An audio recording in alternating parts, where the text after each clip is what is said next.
بسم اللہ الرحمن الرحیم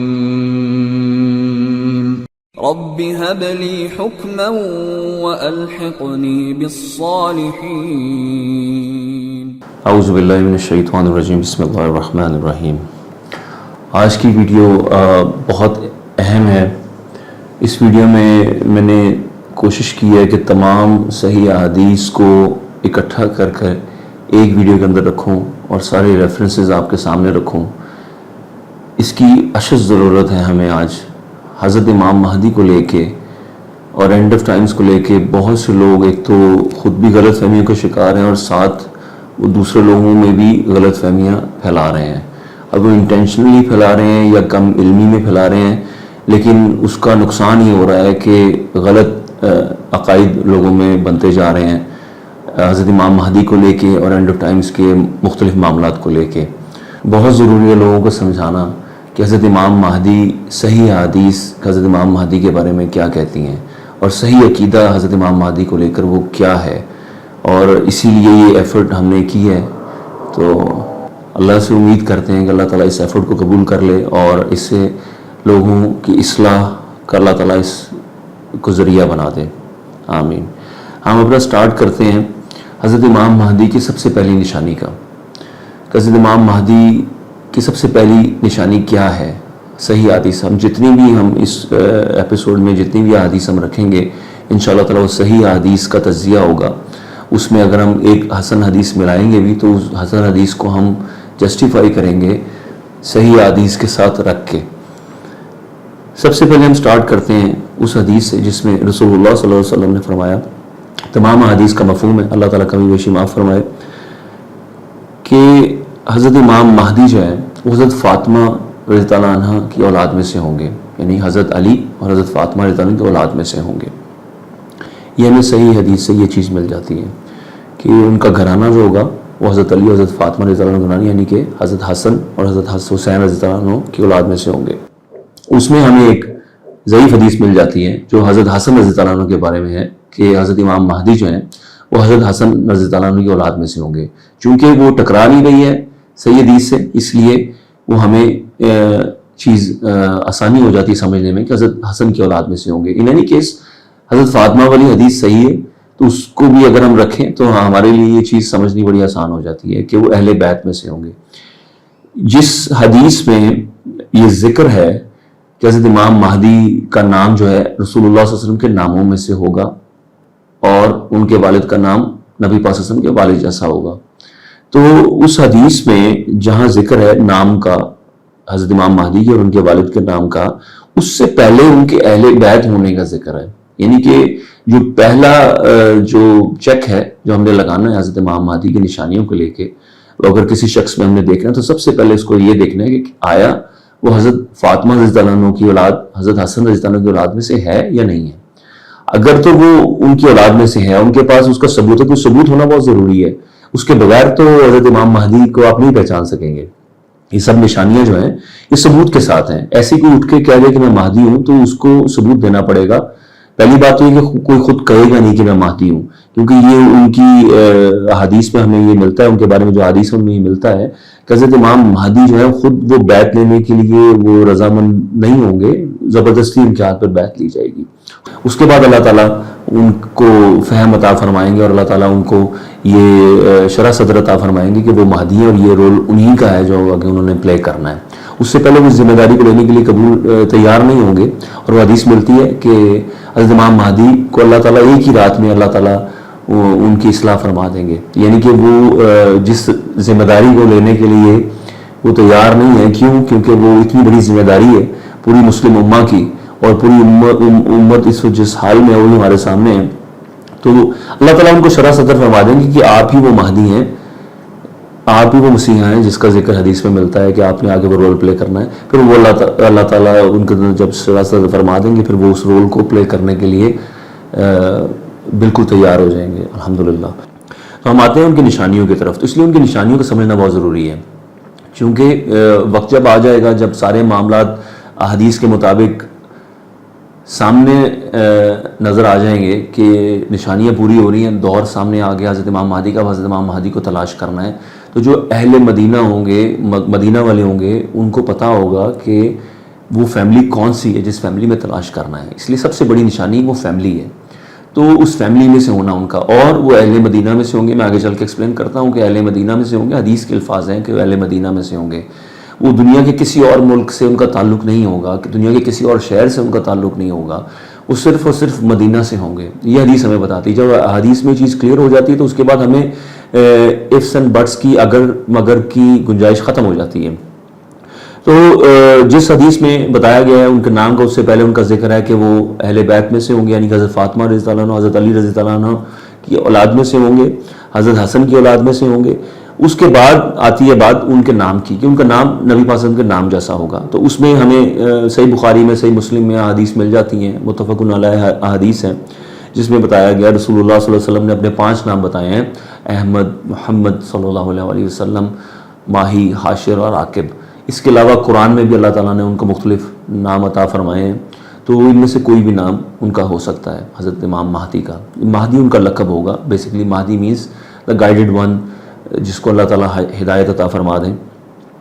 اس کے بعد جو نشانی ہے وہ، اب آتے ہیں ہم تیسری نشانی کی طرف، کیونکہ اسی احادیث میں پھر ہمیں ملتا ہے کہ ان کا رول کیا ہوگا. اس دور میں آئیں گے جب مسلمانوں پر ظلم ہو رہا ہوگا، مسلمان تباہی کا شکار ہوں گے. اسپیشلی شام تباہ ہو چکا ہوگا، عراق تباہ ہو چکا ہوگا. وہ میں حدیث آگے چل کے آپ سے شیئر کرتا ہوں. لیکن یہ جو لائن لگی ہوئی ہے، یہ ممالک کی، عراق، لیبیا، صومالیہ، سوڈان، یہ شام اور یمن، یہ تمام ممالک، ان کے اندر جو صورتحال ہے وہ ہمارے سامنے ہے. ان کو کسی مسیحا کا انتظار ہے، اور حدیث ہمیں کلیئرٹی میں بتاتی ہیں کہ وہ رول حضرت امام مہدی نے پلے کرنا ہے. فلسطین کی جو صورتحال ہے، کشمیر کی جو صورتحال ہے، جو برما کی صورتحال ہے، ہمارے سامنے کوئی ان کے لیے سد باب کرنے کے لیے کوئی پلاننگ نہیں ہو رہی ہے. ان کا جو ان کے جو مسائل ہیں ان کا سد باب کرنے کے لیے، ان کی جو تکالیف ہیں، ان کے اوپر جو ظلم کے پہاڑ توڑے جا رہے ہیں، ان کا کچھ بھی ان کی مدد کرنے کے لیے دنیا میں کہیں بھی پلاننگ نہیں ہو رہی ہے.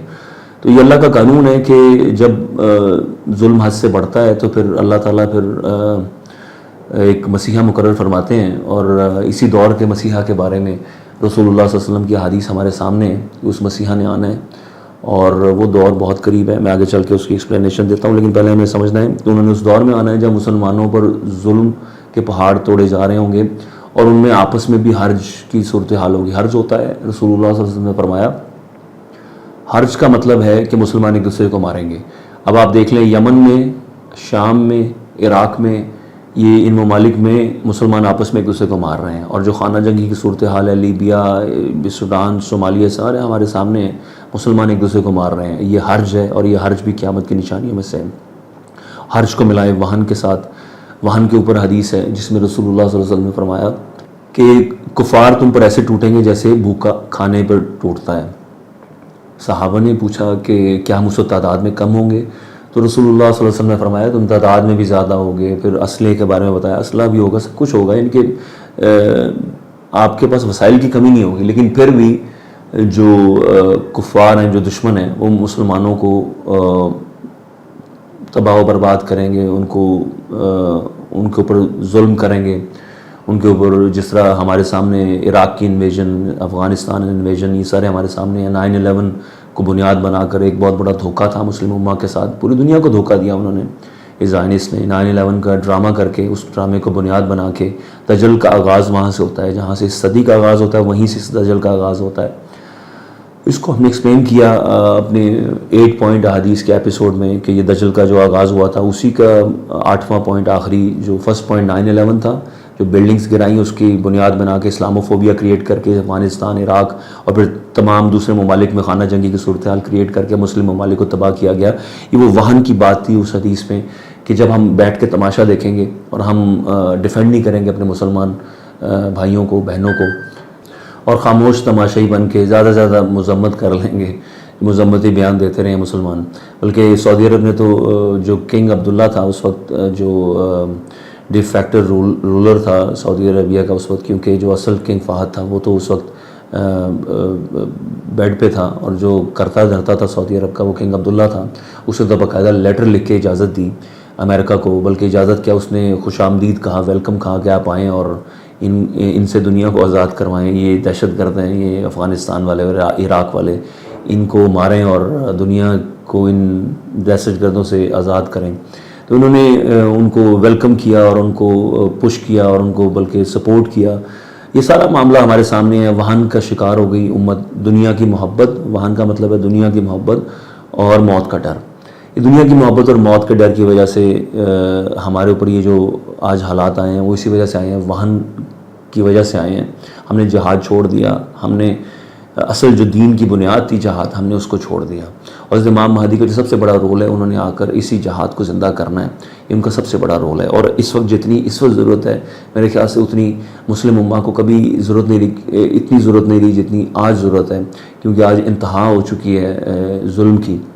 اور اس کو ہم ملائیں گے، لوگ کہیں گے کہ پہلے بھی ظلم ہوتے رہے، پہلے ظلم ایک لمیٹڈ حد تک ہوتے تھے اور مسلمانوں میں کہیں نہ کہیں خلافت کا کہیں نہ کہیں وجود تھا، اور اس کی بنیاد پر جہاد کا بھی کہیں نہ کہیں وجود تھا۔ لیکن آج مسلم امہ خلافت سے دور ہے، آج ہم شیطانی نظام کے نیچے زندگی گزار رہے ہیں، اور اسی بارے میں احادیث ملتی ہیں، خلافت کا نظام قائم ہوگا، وہ بھی آگے چل کے میں آپ کو ایکسپلین کرتا ہوں کہ حضرت امام مہدی ہیں جو وہ خلافت علی منہاج النبوہ اس کو قائم کریں گے، اور اس کی پیشن گوئیاں تمام احادیث کے اندر موجود ہیں۔ اب جو لوگ کہتے ہیں کہ ابھی وہ دور نہیں ہے، ان کے لیے سب سے بڑی اگزامپل یہ حدیث بہت زیادہ جگہوں پر موجود ہے، صحیح بخاری میں، صحیح مسلم میں، ابن ماجہ میں اور دوسری کتب حدیث میں، یہ بے تحاشا جگہوں پر یہ حدیث موجود ہیں۔ متفق علیہ حدیث ہے جس میں رسول اللہ صلی اللہ علیہ وسلم نے فرمایا کہ جب حضرت جبرائیل علیہ السلام رسول اللہ صلی اللہ علیہ وسلم سے پوچھتے ہیں کہ قیامت کب آئے گی، تو رسول اللہ صلی اللہ علیہ وسلم فرماتے ہیں کہ قیامت کا تو مجھے علم نہیں ہے، لیکن میں اس کی تمہیں کچھ نشانی بتا دیتا ہوں۔ اور نشانی رسول اللہ صلی اللہ علیہ وسلم نے بتائی کہ عرب بدو جو ننگے بدن ننگے پاؤں عرب بدو جو ہیں، یہ دنیا کی سب سے بڑی بڑی اونچی بلڈنگیں بنائیں گے اور ایک دوسرے سے اس پر فخر بھی کریں گے، مقابلہ بھی کریں گے۔ کوئی سوچ نہیں سکتا تھا کہ عرب بدو دنیا کی بڑی بڑی بلڈنگز بنائیں گے، لیکن ہمارے رسول اللہ صلی اللہ علیہ وسلم نے ہمیں یہ چیز بتا دی ہوگی، اور یہ اس کو قیامت کی نشانی بتایا رسول اللہ صلی اللہ علیہ وسلم نے۔ یہ نشانی کوٹ کی، اس کے بعد رسول اللہ صلی اللہ علیہ وسلم خاموش ہو گئے اور حضرت جبرائیل علیہ السلام بھی چلے گئے۔ اس کا مطلب ہے کہ اب آگے بڑی نشانیاں بہت قریب ہیں، کیونکہ بڑی نشانیوں سے تو توبہ کے دروازے بند ہو جائیں گے۔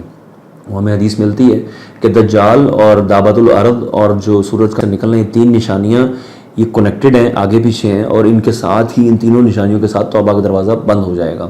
جیسے ہی یہ ایک آئے گی، اس کے بعد دوسری، تیسری جیسے ہی آ جائے گی، توبہ کا دروازہ بند ہو جائے گا۔ تو اس کا مطلب ہے کہ اس سے پہلے ہی رسول اللہ صلی اللہ علیہ وسلم ہمیں بتا رہے ہیں کہ ہم نے اپنے جو ہے نا وہ اپنے آپ کو تیار کر لینا ہے آگے، جب یہ بلڈنگز بن جائیں گی کہ آگے بڑی نشانیاں قریب ہیں، اب ہم اپنے عملوں کی طرف توجہ دیں اور ہم یہ سمجھ لیں کہ آگے بڑی نشانیاں شروع ہونے والی ہیں۔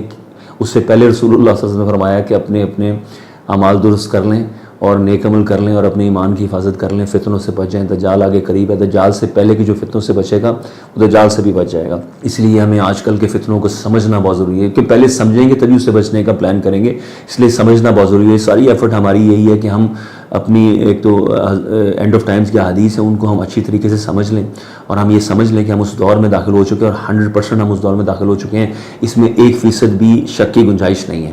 جو لوگ شک کی گنجائش پیدا کرنے کی کوشش کرتے ہیں، یا وہ یہ آپ کے اندر سوچ ڈالنے کی کوشش کرتے ہیں کہ ابھی بہت ٹائم پڑا ہے، وہ خود بھی دھوکے کا شکار ہیں اور دوسرے لوگوں کو بھی وہ اسی دھوکے کے اندر ڈال رہے ہیں، انٹینشنلی ڈال رہے ہیں یا اپنی کم علمی کی وجہ سے ڈال رہے ہیں، یہ ہمارا کنسرن نہیں ہے، اللہ نوز بیسٹ، لیکن وہ اس کا نقصان ہی ہو رہا ہے کہ وہ خود بھی دھوکے کا شکار ہیں اور دوسرے لوگوں کو بھی وہ دھوکہ دے رہے ہیں کہ ابھی وقت نہیں ہے، حالانکہ وقت ہمارے سر پہ کھڑا ہے، یہ بلڈنگز بن چکی ہیں۔ بہرحال ہم آگے چلتے ہیں اپنی اس ایپیسوڈ کے اصل ٹاپک کی طرف، حضرت امام مہدی کو جو میں چاہ رہا ہوں کہ ایک ہی ویڈیو کے اندر ہم اس چیز کو کمپائل کریں، ان کو سمجھیں۔ حضرت امام مہدی کے بارے میں آتا ہے کہ حضرت امام مہدی عرب کے بادشاہ بنیں گے، یہ کلیئرٹی میں یہ حدیث ہمیں مل جاتی ہے۔ اس کا مطلب ہے کہ ان کا جو آغاز ہوگا وہ عرب ملک سے یعنی سعودی عرب سے ہوگا، کہ بیعت بھی ان کی بیت اللہ کے رکن اور مقام ابراہیم کے درمیان ہوگی، اور وہیں انہوں نے خلیفہ کی موت کے بعد آگے چل کے میں ایکسپلین کرتا ہوں کہ وہ سٹارٹ ان کا سعودی عرب ہی ہے، یعنی کہ سعودی عرب کے بادشاہ بنیں گے۔ یہ چیز کلیئر ہو گئی۔ اور سعودی عرب کے بادشاہ بننے کے بعد وہ خلافت مہدی کو سپریڈ کریں گے، پھیلائیں گے انشاءاللہ تعالیٰ. اور حضرت امام مہدی کے دور میں ہی سونے کا خزانہ نکلنا ہے، جس پہ وہ فائنل وار، فائنل بیٹل، آرمیگیڈن جو جنگ ہے جو ہونی ہے، جو ترکی اور سیریا کے بارڈر بھی ہونی ہے. اماک اور دابق شہر کا ذکر ہے. اماک ترکی کا شہر ہے، دابق سیریا کا شہر ہے. یہ دونوں شہر بالکل ساتھ ساتھ ہیں.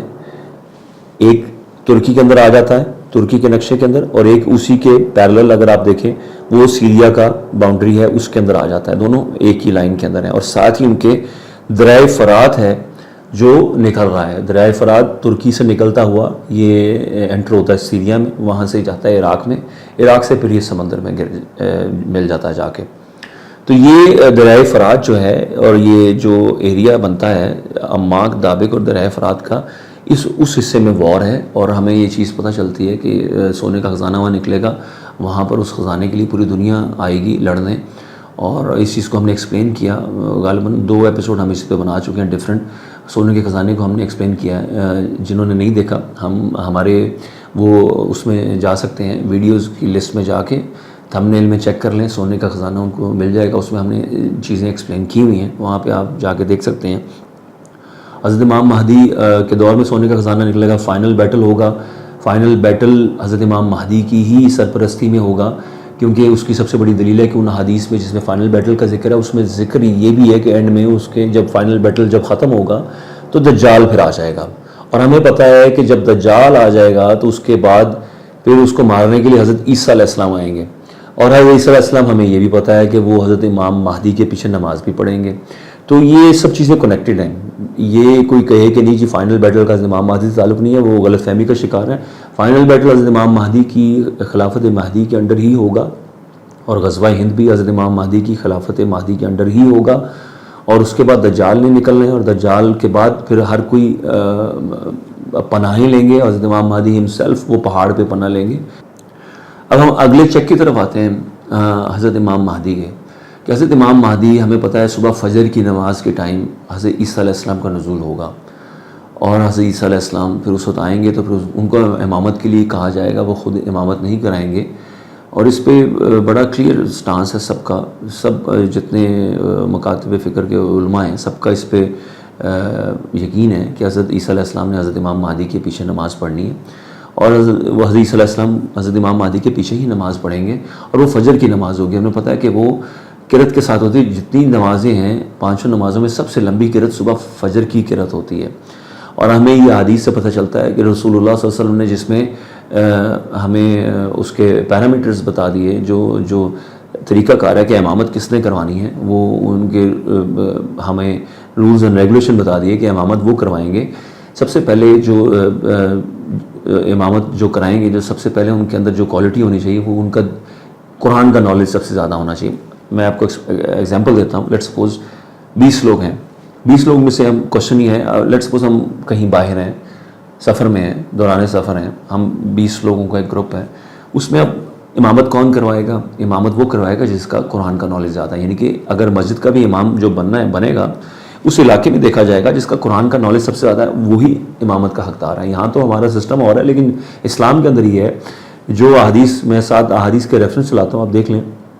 جو سب سے پہلا جو طریقہ کار ہے، سب سے پہلا جو شرط ہے، وہ امامت وہ کروائے گا جو قرآن کا نالج سب سے زیادہ رکھتا ہے. اگر دیکھا جائے گا کہ بھی 2 شخص ایک جیسے ہی قرآن کا نالج رکھتے ہیں اور ان سے اوپر بھی قرآن کا نالج نہیں رکھتا، تو پھر ان میں دیکھا جائے گا کہ ان میں سنت کا نالج کون زیادہ رکھتا ہے، یعنی احادیث کا نالج کون زیادہ رکھتا ہے.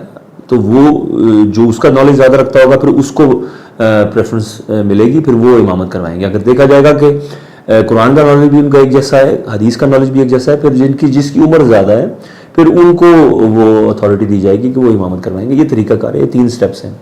تو جب حضرت امام مہدی امامت کروا رہے ہیں اور حضرت عیسیٰ علیہ السلام ان کے پیچھے نماز پڑھ رہے ہیں اور تمام مسلمان ان کے پیچھے سے نماز پڑھ رہے ہیں، تو ان میں قرآن کے حافظ بھی ہوں گے اور دوسرے علماء بھی ہوں گے.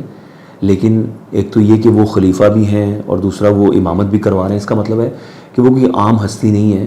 ہی ہیز ٹو بی این عالم دین، وہ عالم دین ہوں گے. یہ سب سے بڑا پوائنٹ ہے جو ہمیں سمجھنا ہے کہ حضرت امام مہدی عام شخص نہیں ہوں گے، حضرت امام مہدی عالم دین ہوں گے، قرآن کے بھی عالم ہوں گے، سنت کے بھی عالم ہوں گے۔ یہ بڑا ایک واضح ایک پوائنٹ ہے جو کہ اکثر لوگ اس کو مس کرتے ہیں، جو اکثر لوگ اس کو یا تو اس کے اوپر زیادہ توجہ نہیں دیتے ہیں، اس پہ غور نہیں کرتے ہیں، یا اس کو بس اوور لک ہو جاتا ہے۔ اب آتے ہیں ہماری اس حدیث کی طرف جس میں کلیئرٹی میں تمام اس دور کو، تمام ان ایونٹس کو ایک پکچر دے دی ہے رسول اللہ صلی اللہ علیہ وسلم نے کہ یہ معاملہ کہاں سے شروع ہوگا اور کیسے یہ کمپلیٹ ہوگا۔ یہ حسن حدیث ہے، اس کو امام ابن القیم نے اس کو حسن کہا ہے، لیکن بہت سے اس کو محدثین نے اس کو ضعیف کہا ہے، لیکن امام ابن قیم نے اس حدیث کو حسن کہا ہے۔ میں اس چیز کو ایکسپلین اس لیے کر رہا ہوں کیونکہ اس حدیث کے اندر میں آپ کو یہ حدیث چلاتا ہوں ایک سائٹ پہ، ٹھیک ہے۔ اس حدیث کے اندر جو پوائنٹس ہیں، جو چھوٹے چھوٹے پوائنٹس ہیں، وہ میں میچ کروں گا دوسری حدیث کے ساتھ، وہ میں علیحدہ ساتھ ساتھ چلاتا جاؤں گا۔ اسکرین پہ آپ دیکھیں گے کہ ایک طرف یہ حدیث آ جائے گی اور اس کے اندر جو پوائنٹس ہیں وہ صحیح حدیث کے ساتھ وہ سارے پوائنٹس میچ کر کے میں آپ کو بتاؤں گا، وہ سارے پوائنٹس میں میچ کر کے بتاؤں گا کہ یہ صحیح حدیث کے بالکل مطابقت میں ہے، اور اس کو بڑی ڈیٹیل سے ایکسپلین کر رہی ہوں، ایک ایک چھوٹے چھوٹے پوائنٹس کو نا۔ یہ ایک حدیث مکمل طور پہ ان سارے پوائنٹس اس کے اندر، اسی ایک ہی حدیث کے اندر ہیں، اور اس کو امام ابن قیم نے حسن بھی کہا ہے۔ تو یہ حدیث بہت امپورٹنٹ ہے حضرت امام مہدی کو سمجھنے کے لیے۔ اس سے ہم سٹارٹ کرتے ہیں۔ سیدہ ام سلمہ رضی اللہ عنہ سے روایت ہے کہ رسول اللہ صلی اللہ علیہ وسلم نے فرمایا ایک خلیفہ کی موت پر اختلاف ہوگا۔ اچھا، خلیفہ ہمیں یہ سمجھنا ہے کہ خلیفہ کا مطلب حکمران ہوتا ہے۔ یہ ہم نے اس پہ پچھلے بھی ایپیسوڈ میں ہم نے کوشچن آنسر سیشن کے ایپیسوڈ میں ہم نے اس کو کلیئر کیا تھا کہ کوشچن لوگ کر رہے تھے کہ یہاں خلیفہ کا ذکر ہے اور سعودی عرب کا جو کنگ ہے وہ تو بادشاہ ہے۔ اس پہ میں نے حدیث ایک شیئر کی تھی جس میں رسول اللہ صلی اللہ علیہ وسلم ایران کا جو بادشاہ ہے جو وفات پایا جاتا ہے اس کے بارے میں پوچھتے ہیں، جو کہ ایران کا خلیفہ ہے۔ اس کے بعد انہوں نے اپنا بادشاہ کس کو بنایا، یعنی کہ ایک ہی پوسٹ کو رسول اللہ صلی اللہ علیہ وسلم نے اسی حدیث کے اندر، یعنی کہ ایران کی بادشاہت کے جو کرسی ہے، جو اس کا رولر ہے، اس کو خلیفہ بھی کہا، اس کو حکمران بھی کہا، ٹھیک ہے۔ تو اس کا مطلب ہے جو خلیفہ ہوتا ہے وہ بیسیکلی حکمران ہی ہوتا ہے۔ تو آج کے دور کا جو ہمارا جو خلیفہ ہے، مسلمانوں کا جو حرمین شریفین کا جو بادشاہ ہے، جو ان کو رکھوالے ہیں، جو آل سعود جو ہیں، وہی اس وقت امت کو بھی لیڈ کر رہے ہیں، بیسیکلی برائے نام ہی صحیح لیکن کر تو وہی رہے ہیں۔ انہی کی طرف سے سارے معاملات سٹارٹ ہوتے ہیں۔ مدینہ شریف بھی ان کے کنٹرول میں ہے، جو مکہ شریف ہے وہ بھی ان کے کنٹرول میں ہے۔ وہیں سے مسلم امہ کا جو مرکز ہے، بیسیکلی مسلم امہ کا جو مرکز ہے وہ سعودی عرب ہے، اور سعودی عرب کو جو رول کرے گا بیسیکلی وہی مسلمانوں کا خلیفہ ہوگا، اور یہی چیز حضرت امام مہدی پر لاگو ہوتی۔ وہ سعودی عرب کے بادشاہ بنیں گے، آٹومیٹکلی وہ پوری مسلم امہ کے خلیفہ ہوں گے، اور جب لوگ پوری دنیا کے لوگ سمجھ لیں گے یہی مہدی ہیں تو سب ان پہ بیعت بھی کریں گے، تو ان کی خلافت مہدی ایک اسٹیبلش ہوگی، اس کے بعد پہلے وہ بادشاہ بنیں گے۔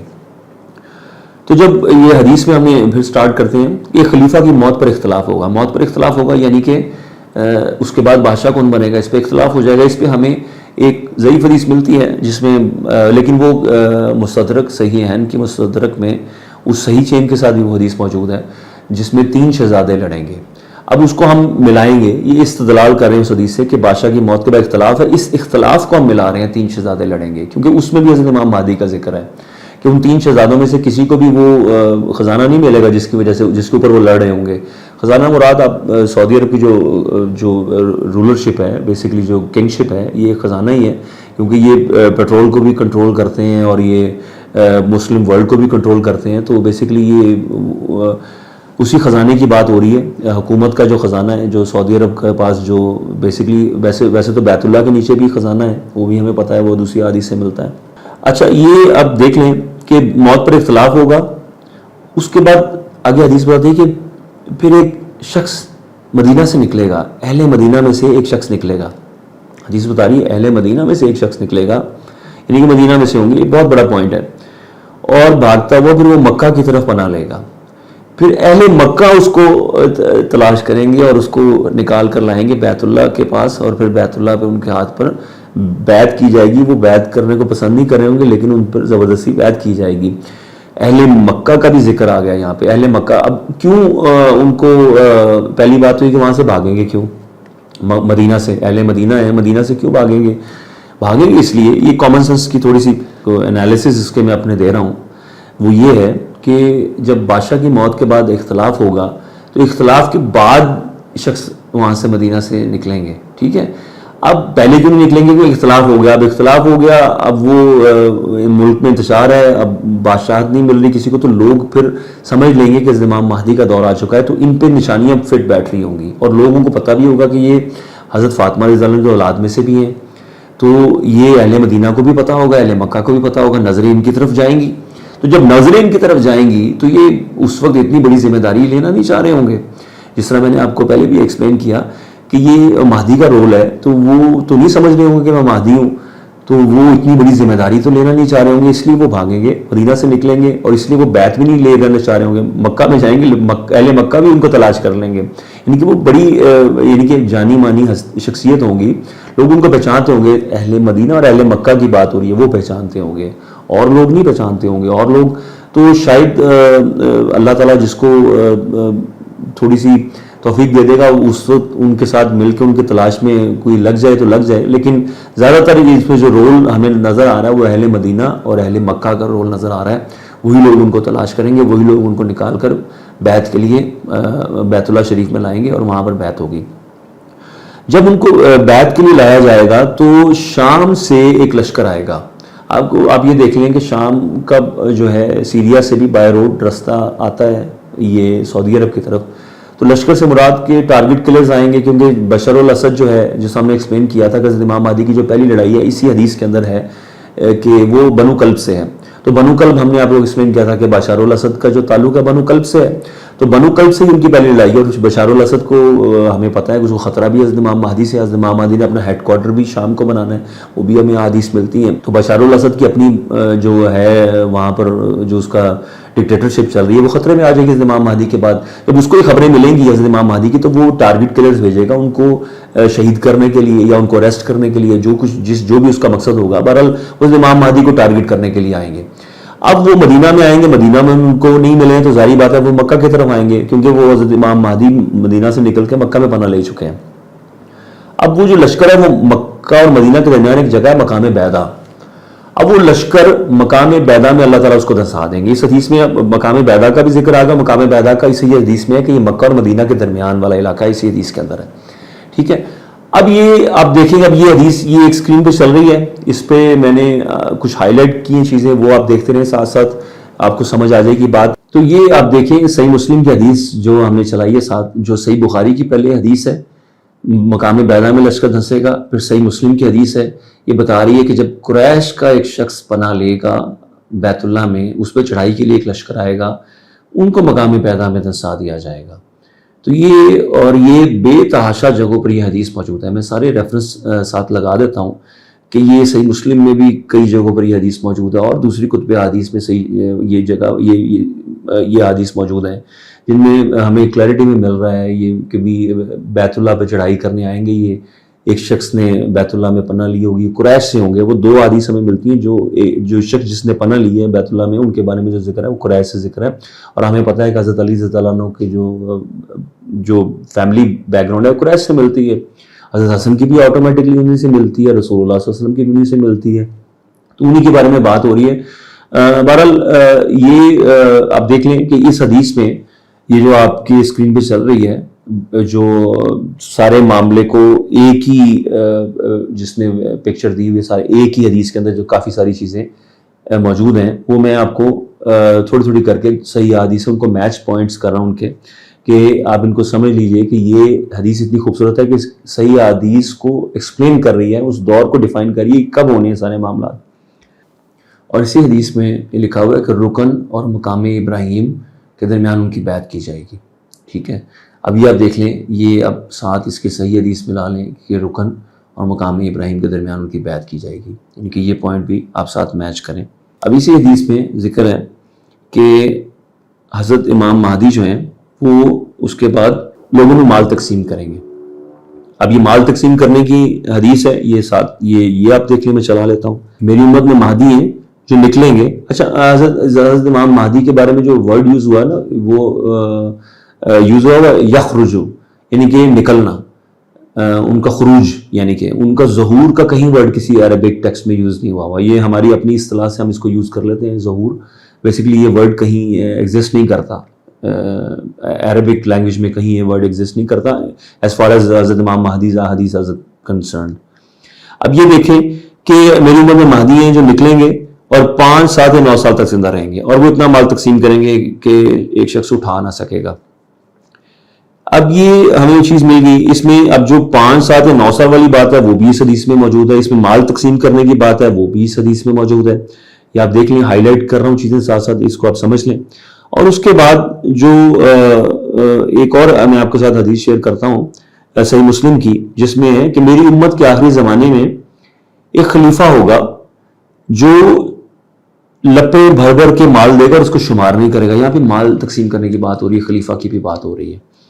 اب یہ بہت انٹرسٹنگ حدیث ہے اس کے ساتھ جو میں ایڈ کرنے لگا ہوں, یا پلیز اس کو غور کریں اس حدیث کے اوپر. اس میں یہ بھی صحیح مسلم کی ہے, اس میں یہ چیز موجود ہے کہ یہ کب یہ خلیفہ آئیں گے.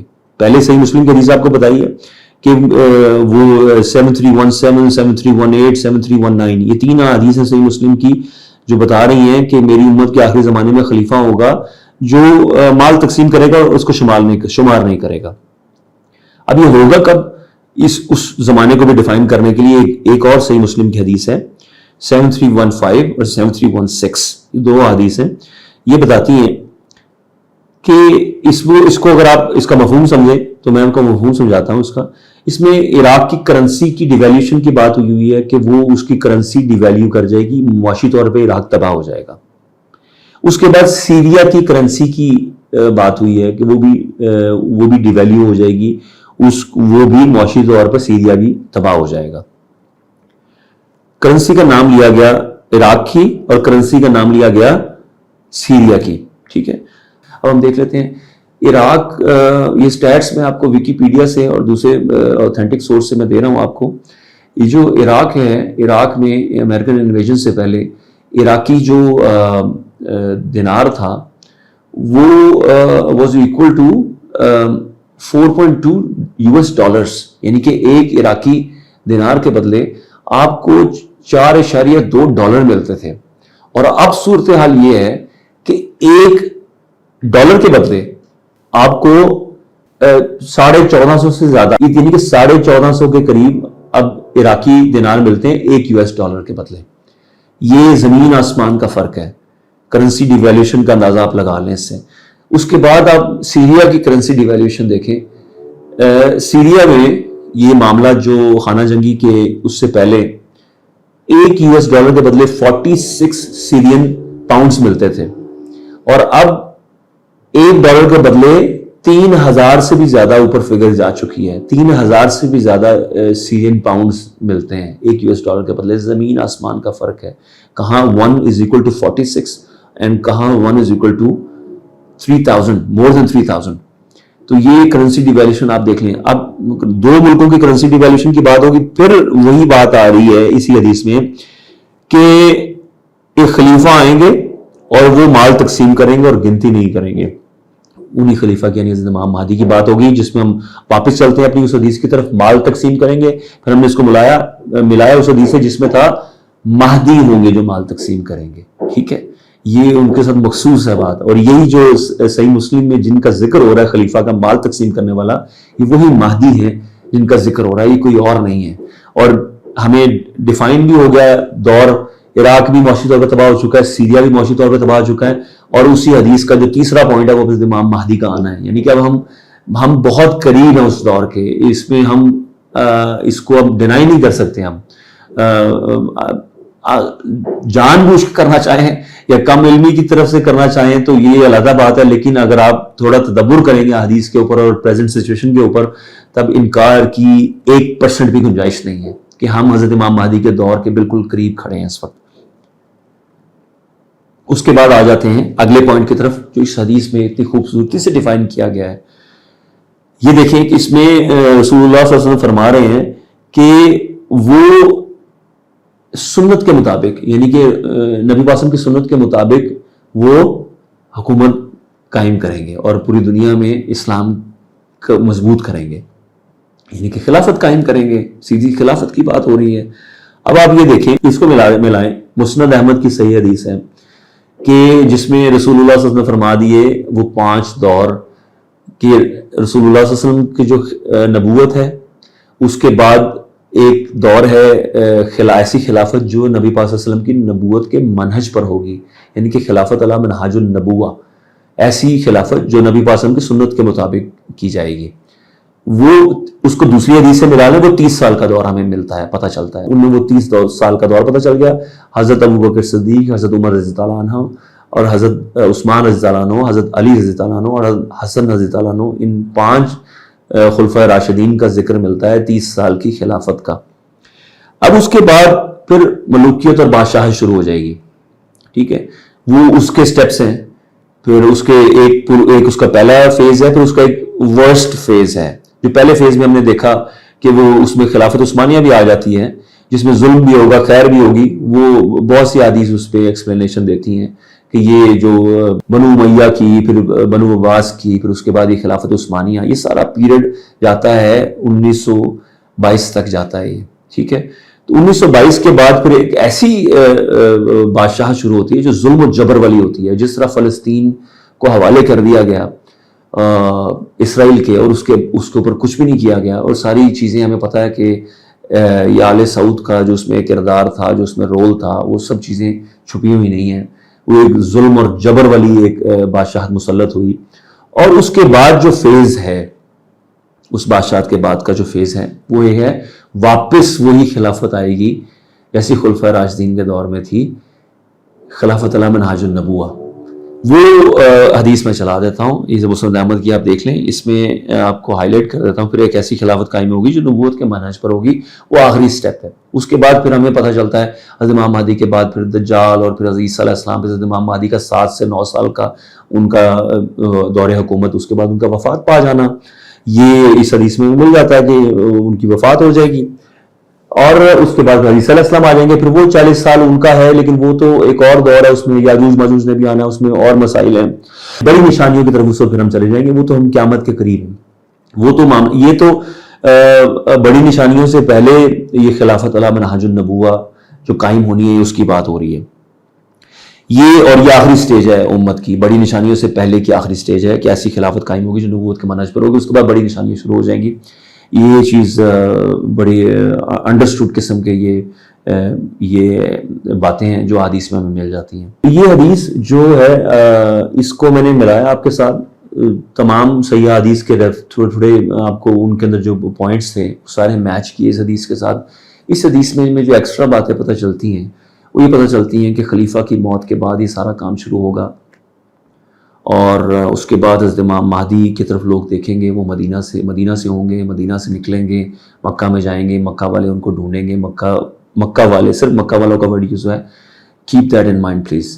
کوئی اور کسی لوگوں کا رول نہیں ہے. حضرت امام مہدی کا جو کردار ہے ان کو صحیح حدیث سے سمجھیں، اور جو ضعیف حدیث کو یہ لوگ جو اس سے استدلال کرتے ہیں، ایک تو ہیں وہ ضعیف حدیث پلس وہ ان سے غلط استدلال کرتے ہیں. اور میں نے پچھلے بھی ایپیسوڈز میں ایکسپلین کر دی ہوئی ہیں وہ باتیں، ان کو مزید ریپیٹ کرنا میں ضروری نہیں سمجھتا، کیونکہ اس حدیث میں اس ایپیسوڈ میں ہم نے صحیح حدیث رکھی ہیں. اس لیے پچھلے کی 2 جو ہم نے ایپیسوڈ بنائے ہیں ان میں آپ دیکھ سکتے ہیں کہ وہ جن ضعیف حدیث کو دلائل دے کے استدلال لیتے ہیں غلط اس سے، اور اس سے لوگوں کو گمراہ کرنے کی کوشش کر رہے ہیں، وہ سب ہم نے ایکسپوز کیا ہے پیچھے اپنے دونوں ایپیسوڈز میں. اس میں ہم نے صحیح حدیث کے ساتھ ہم نے آپ کو ایکسپلین کیا کہ حضرت امام مہدی کون ہوں گے، کب آئیں گے، اور وہ کہاں سے ہوں گے. عرب ہوں گے، اہل مدینہ میں سے ہوں گے، اور اہل مدینہ میں پاپولر بھی ہوں گے، اہل مکہ میں بھی پاپولر ہوں گے، اہل بیت میں سے ہوں گے. نام ان کا نبی پاک صلی اللہ علیہ وسلم کے ناموں میں سے ہوگا. ان کے والد کا نام جو زیادہ علماء کی جو اس پہ استدلال کرتے ہیں وہ عبداللہ ہوگا. اور جو کچھ انالیسز یہ بھی ہیں کہ اللہ کے ناموں میں سے کوئی نام ہو سکتا ہے، لیکن وہ بات سیکنڈری ہے، جو زیادہ اوتھینٹک ہے وہ یہی ہے کہ ان کے والد کا نام عبداللہ ہوگا۔ یہ سب چیزیں ہم نے آگے رکھی ہیں آپ کے، اس میں سے کوئی چیز اگر مجھ سے رہ گئی ہے تو انشاءاللہ تعالی ہم اس کو نیکسٹ کسی ایپیسوڈ میں کور کرنے کی کوشش کریں گے۔ میں نے ایک کوشش کی ہے، ایک ایفرٹ کیا آپ کے سامنے حضرت امام مہدی کو ایکسپلین کرنے کی صحیح حدیث کے ساتھ، تو اللہ سے دعا ہے کہ اللہ تعالی ہمیں فہم دے دین کا۔ اینڈ آف ٹائمز میں ہم انٹر ہو چکے ہیں اور ہمیں ان احادیث کو سمجھنے کی بہت ضرورت ہے۔ تمام ہمارے ڈوز اینڈ ڈونٹس انہی حدیث کے اندر موجود ہیں کہ اب ہم نے کرنا کیا ہے۔ آگے معاملات بہت واضح ہیں، انشاءاللہ تعالی ہم ایکسپلین کرنے کی کوشش کرتے رہیں گے، اس ایفرٹ کو ہم چلاتے رہیں گے۔ ہمیں اجازت دیں۔ السلام علیکم ورحمۃ اللہ وبرکاتہ۔